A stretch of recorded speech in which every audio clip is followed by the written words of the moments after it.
My name is Lux Harrow. I'm 32 years old, and I come from a family that owns more land than love. We were the kind of Southern dynasty people whispered about, old money, wide fields, and secrets buried deeper than the family graves. My older brother Tate was the heir, strong, obedient, everything our parents ever wanted. I was the mistake, too sensitive, too smart, too unwilling to break.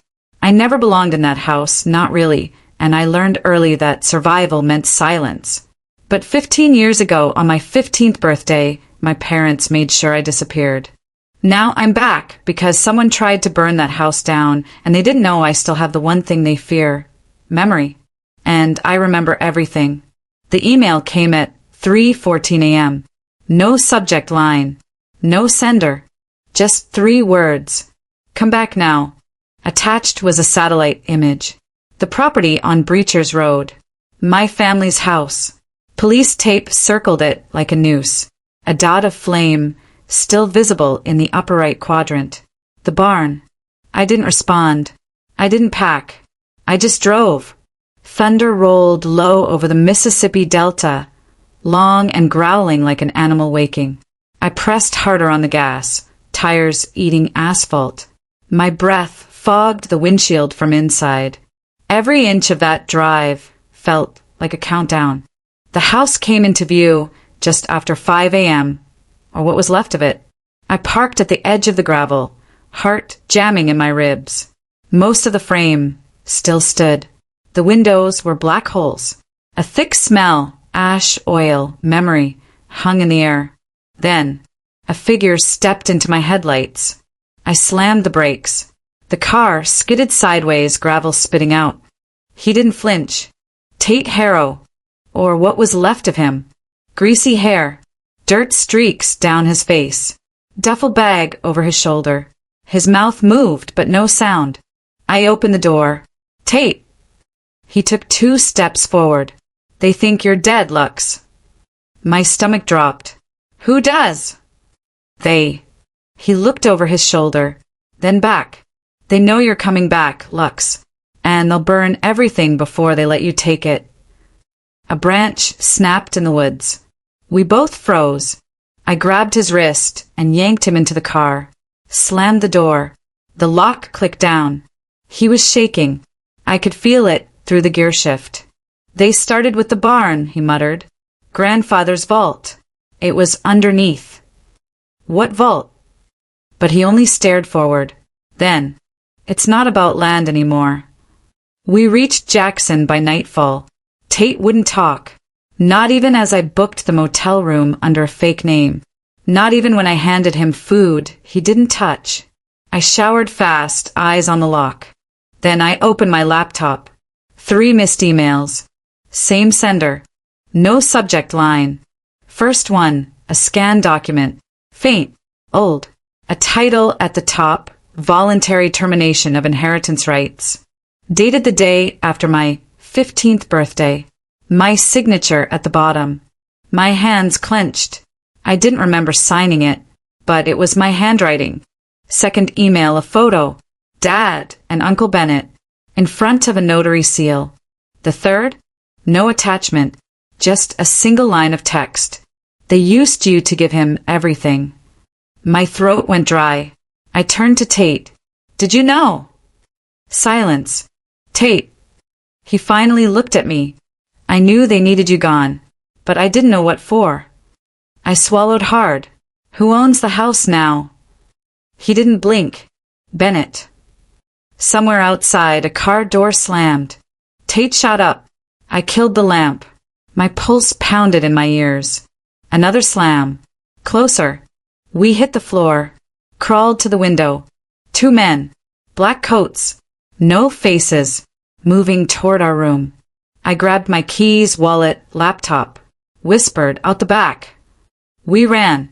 Rain pelted the alley behind the motel. Tires screeched on the front lot. My feet splashed through puddles. The air smelled of gasoline. Tate stumbled. I pulled him up. Move. He pointed left, toward an old storage facility. We didn't look back. Inside the unit, he collapsed. I shut the door and slid down beside him. I know where the will is, he said, breathless. The original one. Before they burned it. I looked at him. Where? His lips barely moved. Under the house. Beneath the basement floor. They know you're coming back, Lux. And they'll burn everything before they let you take it. Rain had stopped. The air stayed heavy, soaked with smoke and old rot. We parked the car 2 blocks from Breacher's Road. No lights. No sirens. Just silence and the eerie hum of power lines buzzing above the ruins. This is insane, I whispered. Tate didn't answer. He pulled his hood tighter, slung the crowbar over his shoulder, and stepped into the brush like he was going home. The Harrow house was mostly bones now. Charred walls, broken joists, soot-covered tile. But the foundation held. Always did. Our family built houses like we buried secrets. Deep, hidden, and permanent. We entered through what used to be the mudroom. Every step on the scorched floor groaned. The stairs down to the basement were still intact, barely. At the landing, Tate pulled up the floorboards with the crowbar. Each creak sent vibrations up my spine. Grandfather had it reinforced. Steel plate. Combination lock. He pointed at a dark square. It's under there. I knelt, fingers brushing soot. What's the code? He didn't answer. Just typed 6 numbers. Click. The hatch opened. Cold air rushed out like a sigh. We climbed down into black. The vault smelled of iron and mildew. Concrete walls. No windows. 1 table. 2 file cabinets. A safe. I flicked my phone flashlight on. Dust spiraled in the beam like falling ash. Tate crouched beside the cabinet, unlocked it, pulled out a black binder. Don't panic. Great start. He handed it to me. I opened the cover. File 1. Termination agreement. Lux Harrow. Minor status override. File 2. Land transfer agreement. Lux Harrow to Bennett Graves. Notarized. Stamped. All legal. Impossible. I didn't consent. I was 15. Mississippi law allows limited contractual power with guardian approval, Tate said. They staged it. Made it look voluntary. My heart jackhammered. I flipped to the next page. A photo of me, crying at the kitchen table. Pen in hand. Meredith's hand pressing mine down. Dad looking away. I thought that was the apology letter. I breathed. They told me. They lied. Something snapped behind us. We turned. Nothing. A second sound. A whisper of metal. Not inside. Above. I grabbed the flash drive from the safe. Tate slammed the cabinet shut. Go. We barely made it out before the smoke hit. Gasoline. Fresh. Dumped from above. A hiss. Then. Tick. Tick. Tick. Red LED on the staircase wall. Someone installed a timer bomb. Move! We sprinted across the foundation. Up the stairs. The hatch slammed shut behind us. Fire burst through the gaps seconds later. We hit the dirt, coughing, blinded by smoke and debris. Were above us. I looked up. A drone. Small. Silent. Red light blinking. Tell me that's not recording. Tate nodded once. Live feed. To who? No answer. We ran again. Through trees. Branches tore at our arms.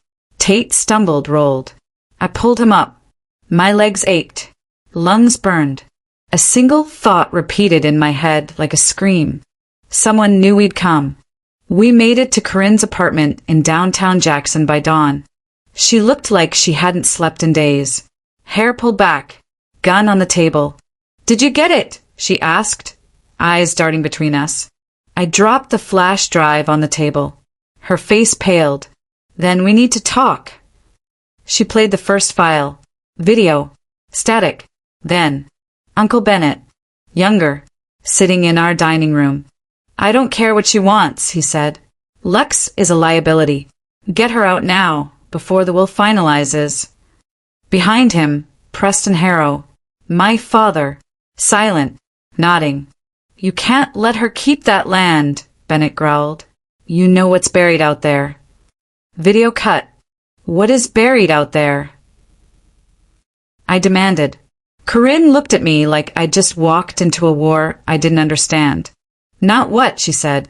Who? Then she opened her closet. 3 boxes, labeled in black marker. Project Lux. Phase 1, Phase 2, Phase 3. I stared. You were never supposed to see that house again, she whispered. They paid me to make sure of it. A new sound. Beep, beep, beep. My phone. Unknown number. 1 message. No words. Just an image. A photo. Of me. In the vault. From 15 minutes ago. They knew exactly where you'd be tonight, Corinne said, voice sharp with fear. She took a step back. Her hand trembled. Someone close to you is feeding them everything. I slammed the bathroom door shut and flipped the lock. Cold porcelain against my back. Breath held. Pulse fast. That photo, me in the vault, time-stamped 15 minutes earlier, wasn't from security footage. The angle was too close. Too clean. Someone had been there. Inside. Watching. Tate pounded the door. Lux, open up. No. Talk to me. You want to talk? I snapped. Tell me who took that photo. Silence. Then I don't know. Back in the living room, Corinne hovered by the window, blinds barely cracked. The Glock still on the table. She hadn't touched it since the drone. Someone's bleeding this out slowly, she said low. Feeding them images, movements, locations, and they want you to know. Why? Because fear is control. We needed answers. And fast. I pulled out my laptop, launched a secure drive, and uploaded the flash contents from the vault. Files flickered across the screen. Hundreds. Property deeds. Financial ledgers.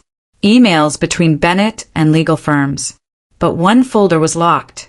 The Harrow line. Password required. I tried mine. Then Tate's birthday. Then our parents' wedding date. Nothing. Then I remembered something Grandpa used to say when he tucked me in at night. If they break you, Lux, break back harder. I typed break back. Unlocked. Dozens of voice recordings. The first opened with static. Then, preliminary phase 1. Subject, Lux Harrow. Age 10. My blood ran cold. A man's voice continued. Initial results show elevated empathy. Resistant to familial conformity. Potential for rebellion under stress. Recommend early extraction protocols by age 15. I froze. What the hell is this? Corinne turned away. They were studying you. Twist the knife. It wasn't just about land. Not about inheritance. I was the subject. My whole life. Every punishment, every silence, every moment I felt out of place, engineered. Not parental cruelty. Design. I kept digging. A PDF labeled. Final agreement, psych eval, Lux Harrow. Signed by Bennett Graves. Countersigned by someone I didn't recognize. Judge Alan Rowe. Twist again.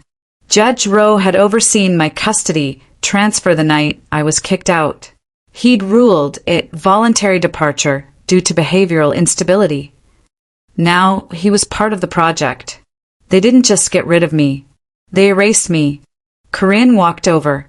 She crouched by the safe under her floorboards. Spun the dial.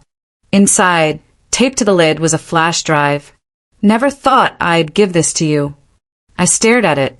What's on it? She didn't blink. The audio. I plugged it in.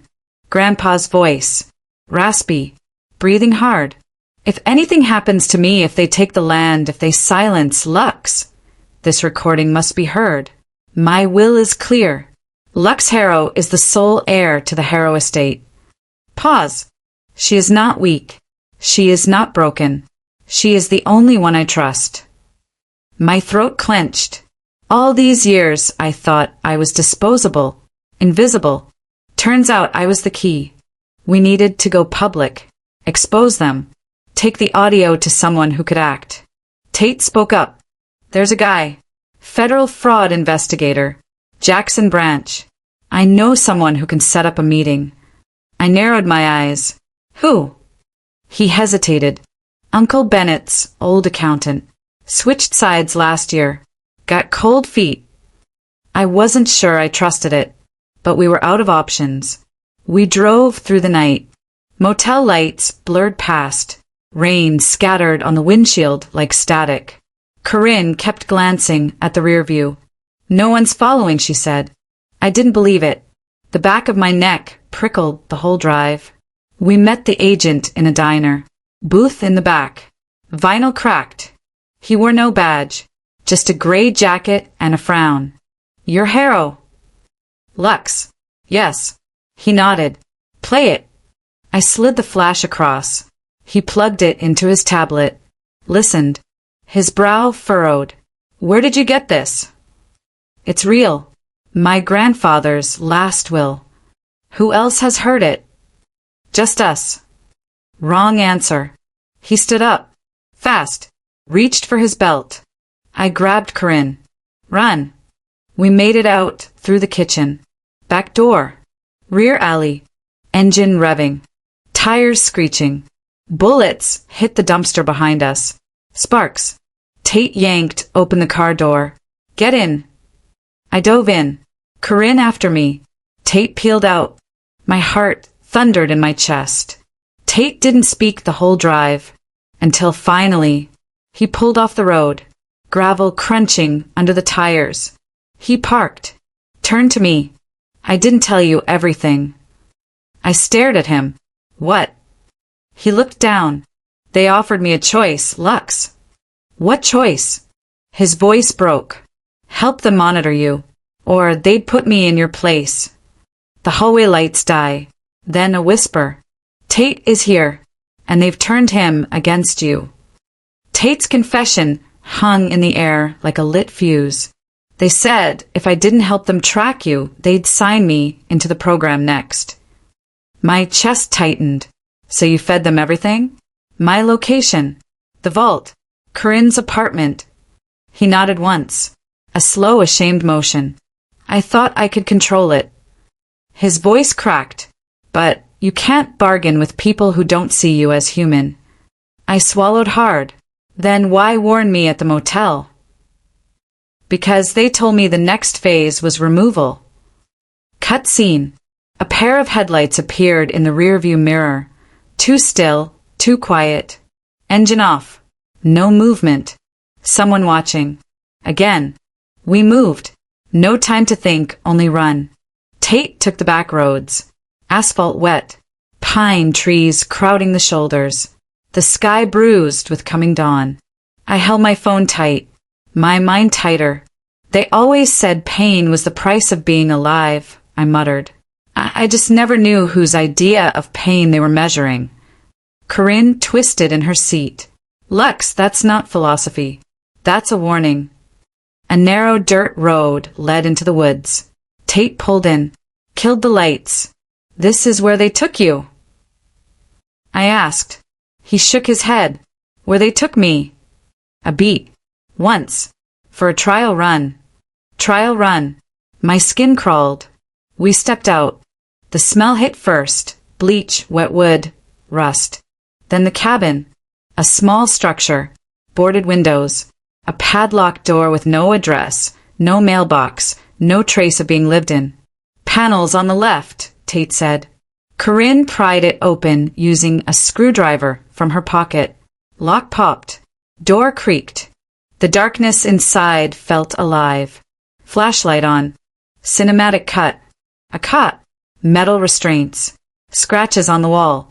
A bowl of water evaporated to a stale ring. A camera in the corner. Red light still blinking. My pulse spiked. I traced the scratches with my fingers. Deep. Crooked. Not all from one person. A notebook sat on the cot. Torn. Soaked. Pages warped. Corinne grabbed it carefully. Someone wrote this while they were kept here. She flipped to the first legible page. Trial subject 03. Compliance at 62%. Extraction soon. Next page. Told them about the will. Told them about her. Didn't matter. The last line. If Lux comes back, they're ready. My blood iced. A metallic click snapped behind us. We spun. The cabin door slammed shut. Lock ceiling. Then gasoline. The smell pouring through vents overhead. Automatic. A hiss. No, move. I shouted. We overturned the cot, pushed it under the vent, climbed. Tate lifted Corinne to yank the panel loose. Gasoline splattered down, slick and cold. I shoved my shoulder against the window boards. Wood cracked, but held. No time. Flash. Realization. The septic access. Under the cot. I yelled. We dragged it aside. Found the metal drain grate. Bolted. Rusted. Tate kicked. Once. Twice. It bent. I crawled in head first, scraping shoulders, inhaling the stench of chemical waste and cold mud. A faint sound behind me. Beep. Beep. Beep. 0-minute timer. The cabin erupted the second our bodies cleared the tunnel.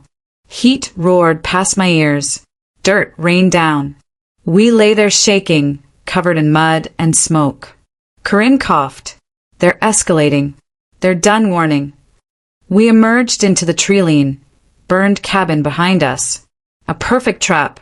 Engineered fear. The sky lightened with morning, but nothing felt brighter. Tate wiped blood from his cheek. There's something else I didn't tell you. I stared. No patience left for half-confessed truths. What now? He swallowed. The cabin wasn't just for us. A pause.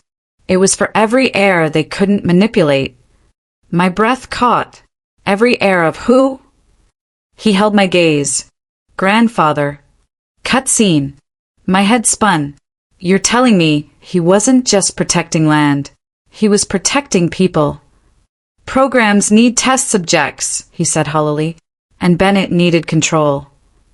My stomach twisted. Control of what? Tate looked down at his shaking hands. Whatever the Harrow inheritance really unlocks. Before I could speak, Corinne stiffened, eyes narrowing. You hear that? We all froze. Footsteps. Slow. Deliberate. Branches cracking in a steady rhythm. Someone approaching. Not running. Not hiding. Just coming. I whispered, How many know we're here? Tate didn't answer. A figure stepped between the trees, backlit by sunrise. Tall. Calm. Familiar gait. My breath, knifed through my chest. Bennett Graves. Hands in his pockets, as if taking a morning stroll. He smiled. A quiet, cruel thing. Well, he said softly, you made it farther than expected. His eyes gleamed. Welcome back to the control group, Lux. The woods swallowed his voice. Bennett stood there, that casual menace wrapped in a smile. The sun cut through the trees like razors, highlighting him, not us.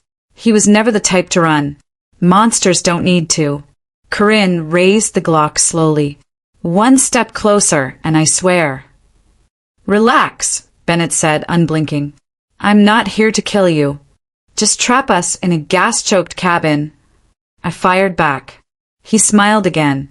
That was insurance. Not everyone learns until they're desperate. Tate's knuckles were white on the tire iron. You shouldn't be here, he muttered. Neither should you, nephew. Bennett's eyes darkened. Yet here we are, ghosts of a legacy none of us can outrun. He stepped forward. Corinne didn't lower the gun. I stood my ground. Why now? I asked. Why show yourself after all these years? Because the Harrow line is open again, and you're the last key standing. He tossed something at my feet. A phone. Burner model. The screen lit up. Lines of coordinates. A date. A time. Midnight. This is your only window, he said. Come alone or everything burns, including what your grandfather hid. Why would I trust you? You don't. But curiosity always beats fear, doesn't it? He turned and disappeared into the trees, as quiet as he'd arrived. Cut to motel. Hands shaking. Mud still under our nails. We gathered around the screen. Cross-referenced the coordinates. South of Jackson. Near state land but off-map. A redacted zone used by private contractors. Black site. You're not going alone, Tate said. I looked at him. You've already gone deeper than you wanted. I betrayed you once. I'm not doing it again. Corinne chimed in. And I've got unfinished business with that bastard. I shook my head. They want me alone. If I bring anyone... You die, she finished. If you go alone, you still die. Just slower.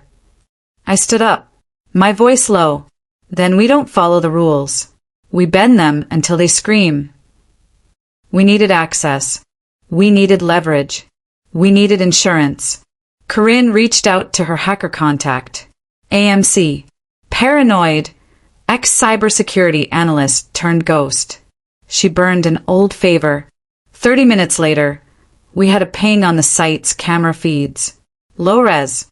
Scrambled. But enough. 2 guards. Rotating. Concrete bunker. Partially buried in woodland. Reinforced. 1 interior room. No windows. Inside a vault. Not money. Data. Tate stared. That's what this has always been about. I nodded. Information is currency. But secrets are power. Night fell heavy. I dressed in all black. Minimal gear. Hidden mic. Thermal patch sewn into my back. Corinne would track heart rate. AMC would ping location via burner. If I flatline, I told her, don't send help. Send exposure. She nodded grimly. They want silence. We'll give them noise. Before I left, Tate handed me a folded note. His handwriting. In case you need to play a card they don't expect. I didn't open it. Didn't want to need it. The woods again. This time darker. Colder. I followed the path until I saw it. A metal door sunk into the earth. Light above it flickering like a dying star. Bennett stood by the entrance. You came. I always finish what they start. He opened the door without a word. Inside, cement stairs. A long hallway. The hum of something deep underground. We walked in silence. He didn't lead me to a room. He led me to a glass observation deck. Below us, dozens of sealed files. Labeled. Stamped. Names. Birth dates. Harrow line, phase 2. Subject, Lux Harrow. I turned to him. You lied. I wasn't the last. No, he said. You were the first. He handed me a file. Inside, documents I'd never seen. My medical records, but altered. Psychological assessments forged. Consent forms I never signed. Your mother signed them, Bennett said softly. My breath caught. She thought she was helping you. Helping the family. But once you were marked, we couldn't let you go. I stared at the signature. Real. Legal. Irrevocable. She made me disposable, I whispered. She made you permanent, he said. A pause. Do you want to see her? I didn't speak. Couldn't. Bennett walked to the control panel and hit a switch. A panel opened. And there, behind glass, sat a woman. Older. Faded. My mother. She looked up. Eyes hollow. Then, slowly smiled. You're back. My heart cracked. Twist the knife. She wasn't dead. She wasn't gone. She had been with them all along. I turned to Bennett. Why? He answered without shame. Because she believed in the experiment more than anyone. I stepped closer to the glass. She told me I was a mistake. She told us you were a weapon, he said. That's why we never killed you. And then, the glass behind her cracked. A shadow moved. Security breach. Red light. Alarm. Bennett froze. What did you do? I opened Tate's note. Inside a code. I whispered it into my mic. AMC's voice buzzed through my earpiece. Confirmed. Broadcasting everything. Live. Bennett turned pale. I smiled. You were never the scientist, Bennett. You were just another rat in the maze. The glass exploded. Shards whirled past me like razors as the emergency lights went red. The siren's scream bled into my skull. Bennett ducked. I didn't. I leapt over the railing. Concrete cracked under my boots. The control panel on the lower level blinked, begging for a password. AMC's voice crackled in my ear. Give me 10 seconds. We didn't have 10. A door burst open. Security in full tack gear flooded the room, weapons raised. One shouted, "Hands!" On the ground. I didn't move. Not when I was this close. Not now.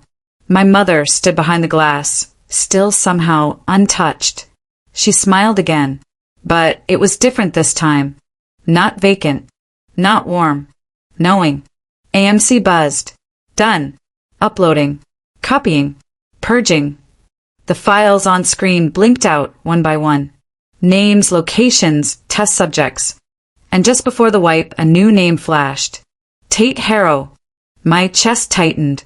He hadn't just helped them once. He'd been part of it. From the beginning. Cut scene. 3 hours later. I sat inside a federal safe house. White walls. No windows. A man in a suit slid a folder across the table. You've detonated a silent war, he said. One that's been growing since your birth. I didn't speak. He continued. The Harrow line was never about weapons. It was about compliance. Control. Conditioning people from childhood to follow without question. I looked him dead in the eye. My family sold me for that. He nodded. And now you've sold them back. Press conference. National coverage. Names exposed. Papers leaked. Video of the bunker. The files. Bennett's confession caught in live audio. Tate vanished. Corinne disappeared before it aired. AMC went dark. Everyone ran. Except me. Because I knew the only way out was through. 1 month later. My estate quiet. Bigger now, but emptier. I walked the edge of the gardens. Dusk brushing gold against the sky. A voice came from behind. Ma'am, there's someone at the gate. I turned slowly. The security guard held up the tablet. 2 faces. Frail. Tired. Older. But familiar. My parents. They stood outside the iron gates that once kept me out. Now they were the ones shut out. Do you want to let them in? He asked. I stared for a long moment. Then said, they taught me I was disposable. A pause. But I'm not who they made. I'm who I became. The guard waited. I smiled faintly. Tell them I said, no. He nodded and walked back. Later that night I sat in the library. Firelight flickering. A drink in hand. I pulled out the last file AMC had sent me before vanishing. 1 line burned into the page. Subject 0 Lux Harrow. Status terminated. They tried to erase me from their records. But I didn't disappear. I survived. I thrived. Because monsters don't make you. They reveal you. And I chose what came next. There's a saying I once hated. What doesn't kill you teaches you how to kill it. I used to think it meant becoming cruel. Now I know it means becoming whole. I closed the file, burned it, watched the flames lick away every lie they ever wrote. And in the silence that followed, I felt free.